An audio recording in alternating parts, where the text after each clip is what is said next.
జాతీయ బీజేపీ ప్రధాన కార్యదర్శి కరీంనగర్ ఎంపీ బండి సంజయ్ ప్రజాహిత యాత్ర 3వ రోజు వేములవాడ నియోజకవర్గంలో కొనసాగుతుంది.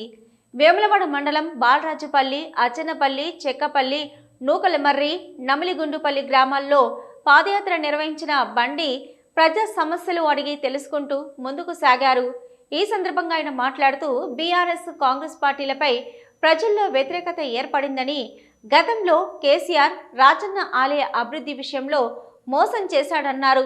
500 కోట్లతో రాజన్న ఆలయంను డెవలప్ చేస్తా అని చెప్పిన కేసీఆర్ ఇచ్చిన మాట తప్పాడని విమర్శించారు.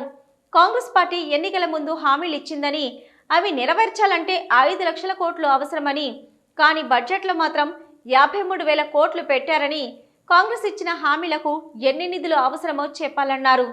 కాంగ్రెస్, బీఆర్ఎస్ రెండూ ఒకటని ప్రజలు అర్థమైందన్న బండి, కృష్ణా జలాల విషయంలో కేసీఆర్ మెడలు వంచింది బీజేపీ అన్నారు. తెలంగాణ రాష్ట్రానికి రావాల్సిన నీటి వాటా విషయంలో కేసీఆర్ మోసం చేశాడని, కేసీఆర్ నిర్లక్ష్యం వలన 812 టీఎంసీల వాటరు ఆంధ్రాకి వెళ్లాయని, ఈ విషయము వైఎస్ జగన్ అసెంబ్లీ సాక్షిగా చెప్పాడన్నారు. బీజేపీ చెప్పిన మాటలను విశ్వసించండి, వచ్చే పార్లమెంటులో సింగిల్గానే పోటీ చేసి 400కు పైగా సీట్లు సాధిస్తామని సంజయ్ అన్నారు. మొన్న ప్రారంభించిన ప్రజాహిత యాత్ర 3వ రోజు వేములవాడ నియోజకవర్గంలో కొనసాగుతున్నది. ప్రజలందరూ ఆశీర్వాదాన్ని కార్యకర్తలందరితో కలిసి కూడా స్థానిక కార్యకర్తలతో కలిసి ఆ గ్రామాలకు సంబంధించిన కార్యకర్తలందరితో కలిసి ఈ యాత్రను కొనసాగిస్తున్నాం.